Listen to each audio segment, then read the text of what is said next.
చూడండి ఎంత చాకచక్యమో. వాటిని విశ్లేషించగా రంగారెడ్డి జిల్లా కొత్తూరు మండలం సిద్ధాపూర్, కందుకూరు మండలం చిప్పలపల్లె, శంషాబాద్ సమయంలో గొల్లపల్లె కలాన్, మేడ్చల్, మల్కాజ్గిరి జిల్లా గుండ్లపోచంపల్లె, మెదక్ జిల్లా కుల్చారం మండలం మహమ్మద్పూర్ గ్రామాల్లో మొత్తంగా 14 ఆస్తులు ఆయన కొన్నట్లు తేలింది. మొత్తం అన్ని మండలాలు అవుట్కట్స్ మొత్తం కవర్ చేశారు. East, west, north, south, Hyderabad, ORR చుట్టూ ఉన్న భూములన్నీ కూడా కొనేశారు. అంటే ఇది ఒక ఎగ్జాంపుల్ మీకు చెప్తున్నాను. ఎంత ప్రేమో చూడండి ఆంధ్రప్రదేశ్ మీద. మరలా ఒక్కొక్కరు మైకి పెడితే ఆంధ్రప్రదేశ్ పరిస్థితి దారుణంగా చేసేస్తున్నారు, అది చేస్తున్నారు, ఇది చేస్తున్నారు, ఎంత వేదాలు వల్లిస్తారో, దెయ్యాలు వేదాలు వల్లిస్తాయి అంటే నిజమేనేమో అనిపిస్తుంది ఇది చూస్తే. చూడండి ఎంత అమాయకంగా ఉన్నాడు ఆయన.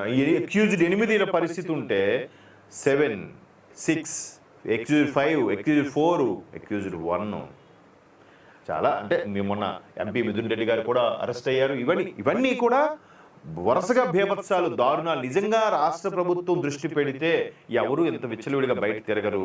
వీళ్ళని అరెస్ట్ చేయడానికి సెపరేట్గా వీళ్ళందరినీ లోపల వేయడానికి ఒక బ్లాక్ కట్టాలి జైల్లో అనే విమర్శ కూడా ఉంది. విమర్శ కాదు, వాస్తవం కూడా.